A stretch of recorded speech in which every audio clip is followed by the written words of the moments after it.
Imagine, just off the coast of Egypt, a city that was once the gateway to the Mediterranean, a vibrant metropolis that rivaled Alexandria in its glory. For centuries, it was thought to be a myth, a legend whispered by ancient historians. This city was Heracleion. Then, in the year 2000, a team of underwater archaeologists made a discovery that would rewrite history. Buried under sand and sea, the lost city was found. But its rediscovery raised an even bigger question. How could a city so magnificent, so powerful, simply vanish? Today, we're diving deep into the submerged ruins of Heracleion to uncover the secrets of its collapse and reveal the story of an ancient engineering marvel that defied the sea. Until one day, it didn't. What we've found down there challenges everything we thought we knew about the ancient world. The scale of Heracleion is breathtaking. We're not talking about a small settlement. This was a sprawling urban center. Divers navigating the murky waters of Abu Qir Bay are met with a ghostly landscape. Colossal statues of pharaohs and gods, some over 16 feet tall, lie on the seabed, their serene faces staring into the abyss. Intricately carved stone slabs, covered in hieroglyphs and Greek inscriptions, tell tales of trade, religion, and daily life. These aren't just artifacts. They're the silent witnesses to a city's sudden demise.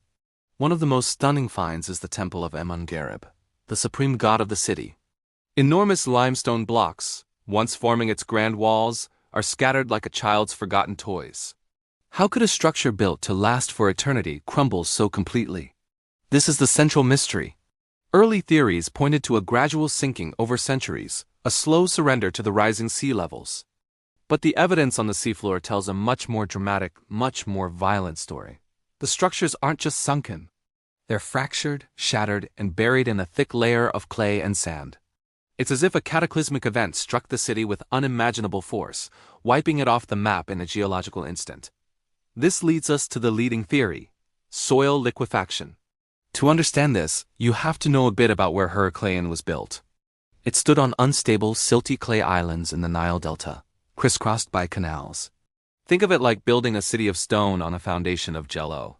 Now add the immense weight of those granite statues, massive temples, and bustling harbors. The ground was already under incredible stress. All it would have taken is a trigger. A powerful earthquake, a common occurrence in the region, could have sent shockwaves through the water-saturated soil. In an instant, the solid ground would have transformed into a liquid-like slurry. The foundations would have given way, and the entire city, with all its magnificent structures, would have collapsed downwards, sinking into the very earth it was built upon. The destruction would have been swift and total. One moment, a thriving port. The next, a watery grave. This theory is supported by the way the artifacts are found. Heavy stone blocks are discovered driven deep into the clay, while lighter objects, like wooden ship hulls, are found on top, suggesting a rapid, chaotic event where density determined the final resting place. We've even found over 700 ancient anchors and more than 60 shipwrecks, a testament to its role as a major port, all jumbled together in a single layer of destruction. It's a snapshot of a catastrophe. But was it just a natural disaster, or did the builders of Heracleion contribute to their own doom? This is where the story gets even more fascinating. The engineers of Heracleion were brilliant. They knew they were building on unstable ground. Evidence suggests they employed sophisticated techniques to stabilize their massive structures, possibly using networks of wooden pilings and foundations. For centuries, their methods worked. Heracleion thrived as the main customs port for all trade coming into Egypt. However, their ambition may have outpaced their engineering. As the city grew richer and more powerful, the temples and monuments became larger, grander, and heavier. Did they push the limits of their foundation technology too far? Did they miscalculate the load-bearing capacity of the delta soil? It is possible that their own incredible success created a city that was too heavy for its foundations to support. A ticking time bomb waiting for the right geological trigger. The collapse of Heracleion wasn't just a failure of soil. It might have been a failure born from hubris. A civilization so advanced, so confident in its ability to tame nature, may have ultimately been humbled by it. They built wonders that should have lasted millennia, but they placed them on the most treacherous ground imaginable. Let's reconstruct the final moments. Imagine the ground trembling violently. The water in the canals begins to churn. Within seconds, the stone floors of the temples crack and give way. Colossal statues topple, crashing into the buildings below. The screams of the citizens are lost in the roar of collapsing stone and rushing water as the city plunges into the newly liquefied earth. The Mediterranean Sea rushes in to fill the void, erasing Heracleion from the surface of the world, preserving its ruins as a silent, submerged necropolis. What's truly mind-blowing is that this civilization, which we once knew only from a few lines in ancient texts, possessed such advanced knowledge. They were masters of maritime engineering, global trade, and monumental construction. The artifacts being brought to the surface are not just beautiful. They are data points.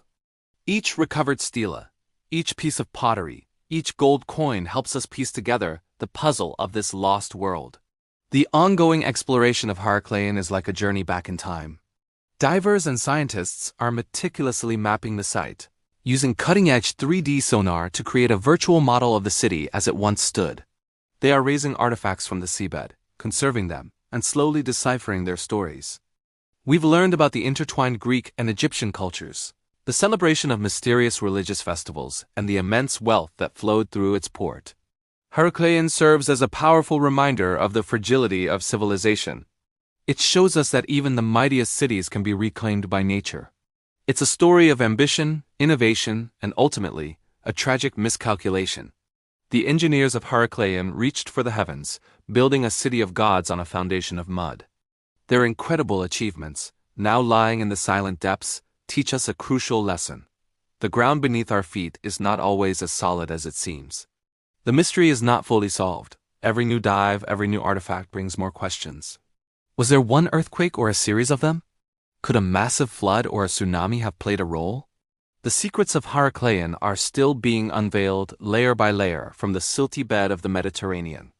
It's a detective story thousands of years in the making, and we are just beginning to read the first chapter.